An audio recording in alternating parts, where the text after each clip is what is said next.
Existem os 7 P's da intubação, que são 7 passos da intubação. Existe um negócio que a gente chama de sequência rápida de intubação. A gente chama de sequência rápida, mas ela não é tão rápida. Isso demora mais ou menos de 5 a 10 minutos para acontecer. E a gente faz a sequência rápida porque os pacientes que chegam na emergência, geralmente eles não chegam em jejum. Eles chegam com barriga cheia. Então, se a gente faz uma sequência rápida, intuba esse paciente o mais tranquilo possível, o mais confortável possível, a gente evita o líquido, a comida do estômago subir e broncoaspirar. Por isso que a gente chama de sequência rápida de intubação. E aí a gente usa os 7 passos.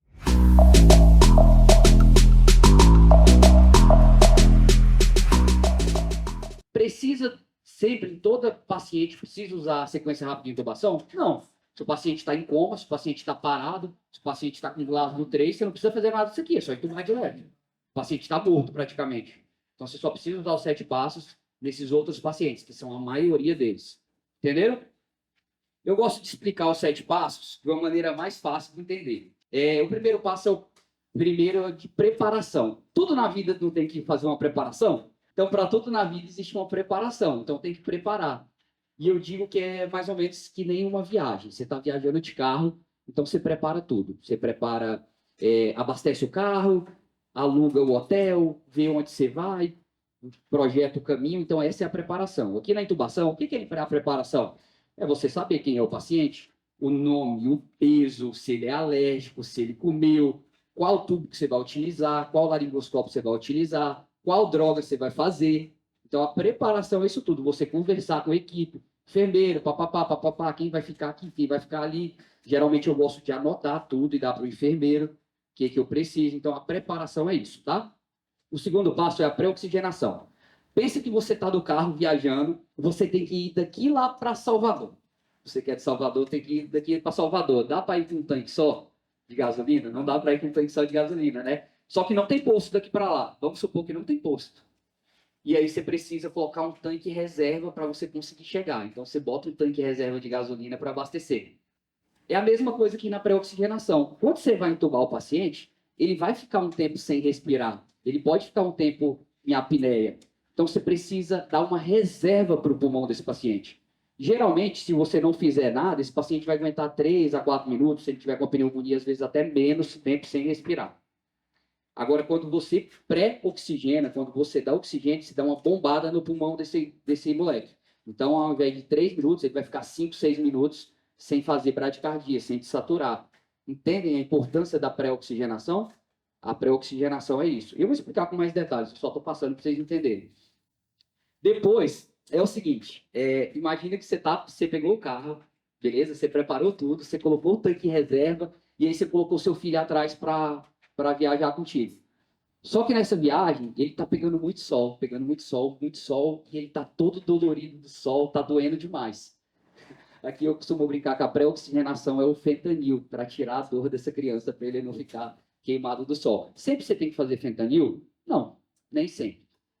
Uma das pré-medicações é a atropina, que eu vou falar daqui a pouco também para vocês. Eu só estou dando uma passada geral.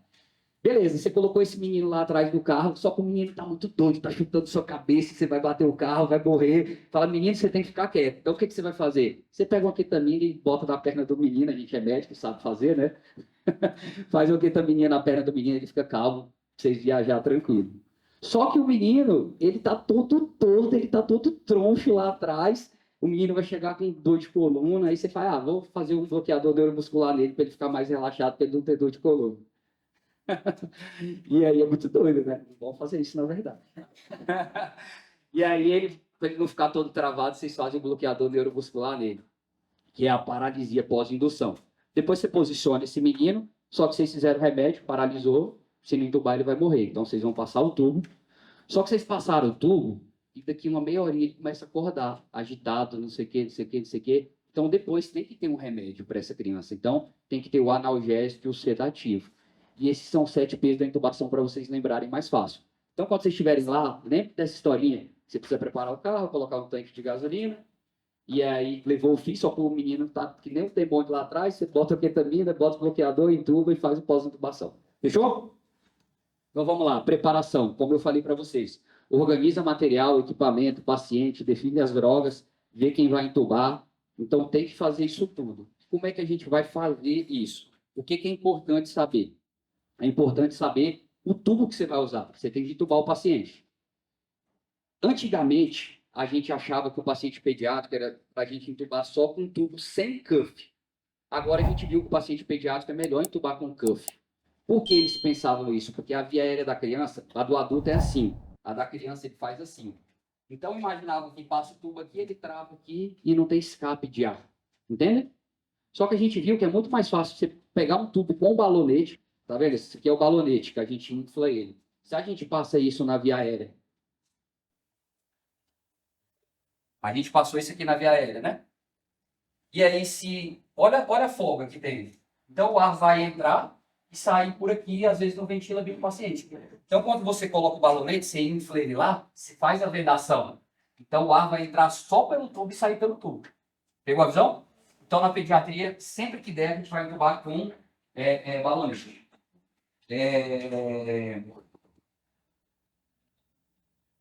Neonatal, a gente entuba sempre. Tá? Sem balonete, neonatal. Então, sempre que vocês puderem, entubem com balonete. Se não tiver, entuba sem balonete, não tem problema. E aí, a gente tem que inflar aquele balonete. Depois eu vou ensinar para vocês na prática como infla ele, é com seringa. E aí, a gente tem que colocar uma pressão lá dentro de 20 centímetros de água. Como é que faz para medir essa pressão? Você pega um aparelhinho que chama pufômetro, coloca aqui, ó, e ele te dá a pressão. Só que isso só existe em grandes centros. Então, geralmente, a gente faz assim, uma regrinha prática para a vida de vocês. Coloca o dedinho na pontinha do nariz, mais ou menos quando tiver essa consistência, o balonete está mais ou menos naquela pressão. Por que não pode ficar muita pressão?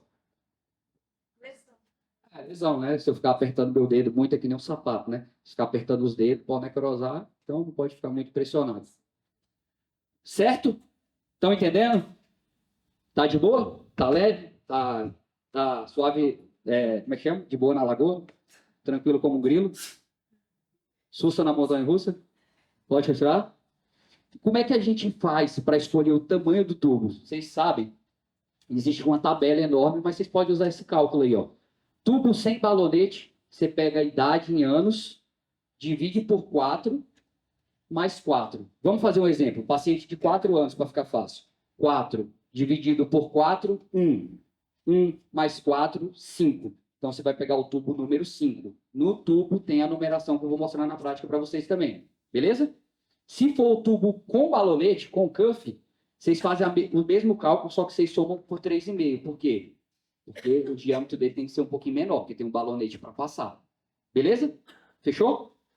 Não precisa decorar, tá? É só ter isso anotado na hora, vocês pegam tudo. Eu costumo falar que o médico não precisa decorar nada. Isso é bullshit, isso é bobeira. O médico não é uma máquina, eu não quero que vocês decorem nada. Eu quero que vocês entendam o que está acontecendo. E se precisar de dose, se precisar ver isso aqui, vocês vão lá no livro e ver. Mas o raciocínio por trás disso, vocês têm que saber, que é o raciocínio clínico. Certo? Então, para você escolher o tubo acima de 2 anos, você faz dessa forma. Abaixo, você vai usar o tubo 3,5 ou 4. Recém-nascido 3,5, criança maior 4. Estou indo rápido ou está de boa? E a inserção do tubo? Você tem que colocar ele dentro. Olha que doideira. Isso aqui é um dos maiores erros que eu vejo. Deixa eu dar o bisu, o pulo do gato, antes, para vocês. Quando você escolhe um tubo, você pega sempre um tubo com um número menor e um tubo com um número maior. Então, e o número do tubo, ele movimenta de meio em meio. Então, é o 4, 4,5, 5, 5,5. Se você fez o cálculo, deu 4, você vai pegar o 4,5 e o 3,5. Por quê? Porque existe variação de via aérea. Você vai entubar com 4, você viu que está grande, diminui. Viu que está pequeno, sobe. Entendeu? A inserção do tubo é importante, porque muitas vezes... Eu estou falando rápido? Não? Eu estou sentindo que eu estou um pouco acelerado, mas está de boa. Tá bom. Se eu tiver muito acelerado... É porque ontem eu saí com as meninas ali, elas me contaram tanta desgraceira de plantão, que eu falei, eu tenho que dar meu máximo. Quando a gente vai inserir o tubo, olha o que acontece. Se a gente não souber o quanto a gente vai inserir, ele seletiva. Aqui, broncofonte direito, esquerdo. Se ele vai para o pulmão direito, esse aqui fica sem ventilação, sem perfusão, sem ventilação. Então, você acaba colabando esse pulmão. Então, você tem que colocar ele mais ou menos 2 centímetros acima da carina. Carina é a bifurcação. Como é que você sabe isso numa regrinha prática? Você pega o diâmetro do tubo, por exemplo, você escolheu o tubo 4. Você multiplica por 3. 4 vezes 3, 12. Então, você coloca no 12 aqui. Tem o número do tubo, tá vendo? 20, 18, papapá, papapá. Você coloca aqui no 12 na rima labial. Na rima labial, você prende. Tá? Vou falar mais devagar. Você entendeu por que a gente tem que medir para não seletivar. Então, você escolheu o tubo, você pegou o número, você fez aquele cálculo e o tubo é 5. Você faz 5 vezes 3. Você multiplica o tubo por 3. E aí você vai colocar, e aqui tem a numeração. Se for 16, por exemplo, aqui, você entuba e prende aqui no 16. Entendeu? Isso, lógico, você vai escutar o paciente, papapá, e depois você vai tirar o raio-x para ver se está lá mesmo. Mas geralmente dá certo. E o que eu vejo muito erro. É isso que eu estou falando. Vocês vão errar aqui. Vocês vão errar. Vocês vão errar na prática. E mesmo eu falando que vocês vão errar, vocês vão errar.